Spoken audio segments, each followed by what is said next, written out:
Bonjour à tous, bienvenue dans cette nouvelle vidéo sur ma chaîne YouTube et on se retrouve aujourd'hui pour la nouvelle vidéo du calendrier de l'Avent. Il est 7h, voilà, si vous voulez régler votre montre, il est 7h.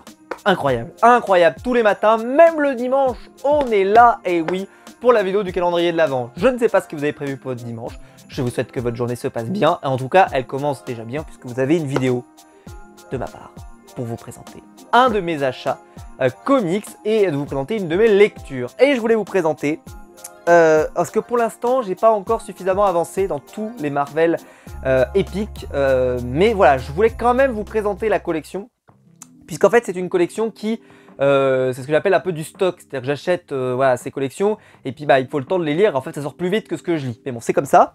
Mais là voilà, je me suis dit je vais vous présenter le premier, parce que je trouve que c'est le plus intéressant pour vous expliquer vraiment la logique de cette collection.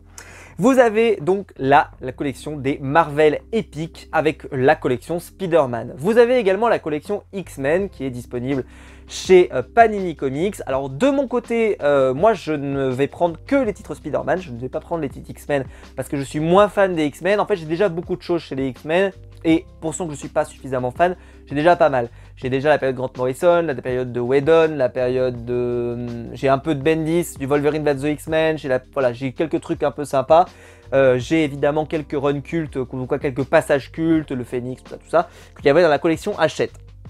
Mais voilà, je ne suis pas suffisamment fan des X-Men pour pouvoir vouloir acheter, excusez-moi, tous les volumes des X-Men. Et alors ce Spider-Man en Marvel épique, tout simplement, alors qu'est-ce que c'est? Alors déjà, il y a deux éditions, il y a une édition en souple et une édition en dur. Je pense que l'édition en dur se prête plus à être offerte à Noël. Maintenant, après, voilà, il faut savoir que je pense que si vous faites l'édition en dur, vous allez vouloir tous les avoir en dur. Si vous voulez l'édition en souple, vous verrez toutes les éditions en souple. Donc après, si vous vous lancez dans la collection et que vous savez que si vous offrez ça à cette personne, elle va vouloir se lancer dans la collection, bah pensez en fait à ce qu'elle veut faire par la suite. Si elle veut acheter moins cher à 26 € au lieu de 32, je crois. Je crois même que ça a augmenté. Je crois que maintenant c'est 34 et 28 pour les éditions souples, je crois, ou je sais plus. Enfin, en tout cas, ça a un peu augmenté. Si vous voulez lire ces comics-là, les épiques, les Spider-Man donc de cette collection, et ben voilà, il faut avoir conscience de ça. C'est-à-dire que si vous lui offrez ce premier volume, peut-être qu'elle va vouloir acheter la personne le deuxième, le troisième, le quatrième, le cinquième, puisque on sait déjà que dans ce volume-là, là, on est au premier volume, avec les premiers épisodes qui vont de 1962 à 1964, avec les 17 premiers épisodes de Amazing Spider-Man. Je vais vous montrer le style, évidemment, il est très ancien. Et vous avez des tomes, ça sort pas dans l'ordre, c'est-à-dire que le tome 2 n'est pas le tome 2, je crois que c'est le tome 26, un truc comme ça. Donc ça veut dire qu'on va avoir en tout cas une grosse collection avec beaucoup d'albums, donc préparez-vous. Ça va sortir, je crois, à un rythme de 1 tous les trimestres, donc... Ça fait une 30aine d'euros tous les trimestres, à vous de voir si vous voulez faire la collection ou pas.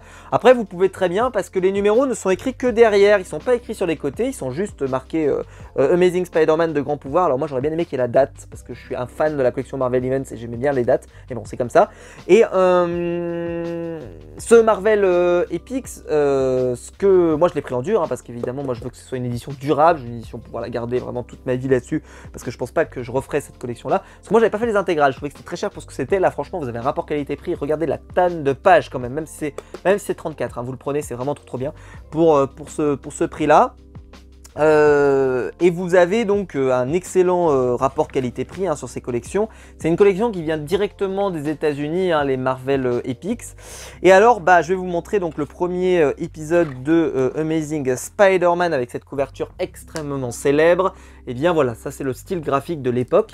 Mais je vous rassure, vu qu'on vous va avoir plein de volumes, ce que je vous conseille, c'est que si vous en avez dans votre librairie, vous allez voir. Et si vous voulez pas vous faire toute la collecte, puisque je vous expliquais, le numéro il est seulement derrière ici. Donc si vous voulez prendre juste la période qui vous intéresse, parce que vous voulez faire, je sais pas moi, de 1980 à 90, parce que vous aimez bien ce Spider-Man de cette époque-là, des années 80, pourquoi pas?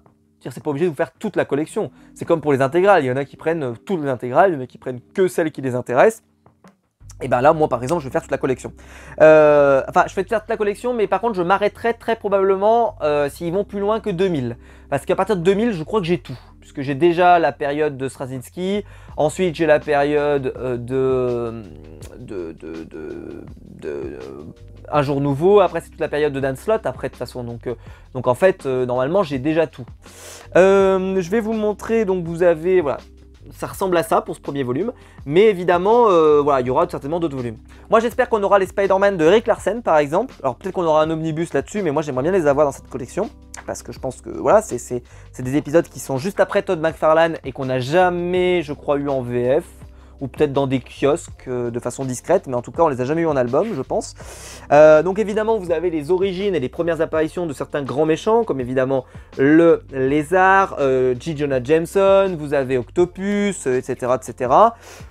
C'est des comics, ce que je peux vous dire, c'est que c'est des comics qu'on lit doucement, on lit ça tranquillement, parce que c'est très... ça a une narration un petit peu différente.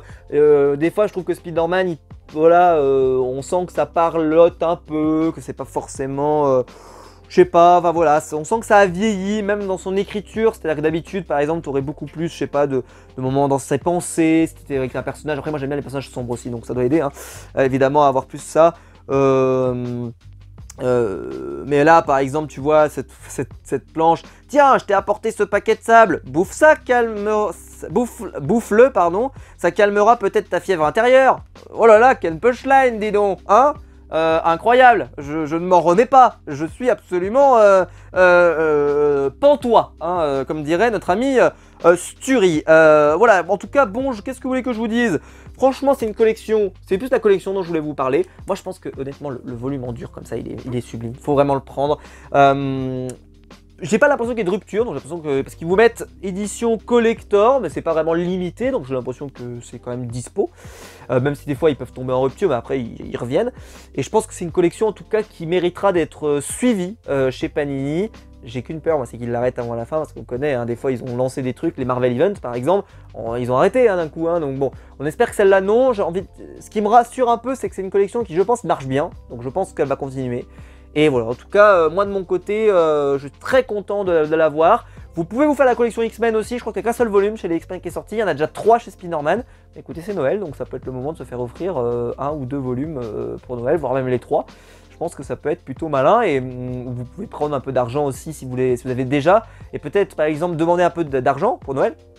En sachant que vous allez en acheter un tous les trimestres, ça vaut 30 balles, donc il vous faut voilà, 120, 130 euros, quelque chose comme ça, pour pouvoir suivre toute la série pour l'année. Donc si jamais votre famille vous offre ce montant-là, vous savez que vous pouvez vous faire cette collection, et que si vous voulez vous faire tout Spider-Man, ça peut... Alors il y aura des trous, hein, je vous précise, parce que le but de cette collection, c'est pas de republier tous les épisodes de Spider-Man.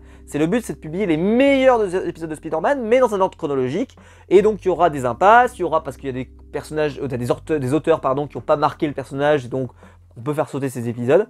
Donc voilà, ça va être très cool. Et j'ai qu'une seule hâte, c'est de voir où va aller cette collection.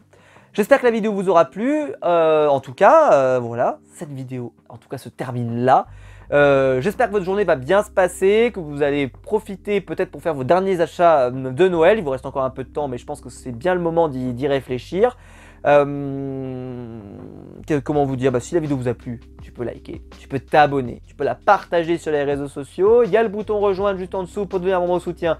Et je t'en remercie si jamais tu souhaites le devenir et soutenir la chaîne financièrement.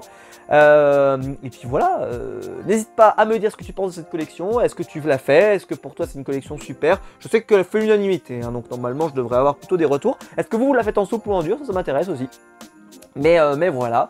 Et quant à nous, on se retrouve demain matin, lundi matin. Et oui, il faut déjà retourner, en tout cas pour ma part, au travail. Mais je suis plutôt content de retourner au travail demain. N'hésitez pas à liker la vidéo, à vous abonner, à la partager sur les réseaux sociaux. On se retrouve en tout cas nous très vite pour de nouvelles vidéos sur ma chaîne YouTube. Et je vous attends en commentaire, bien sûr, pour que vous parliez de vos lectures. On se retrouve très vite.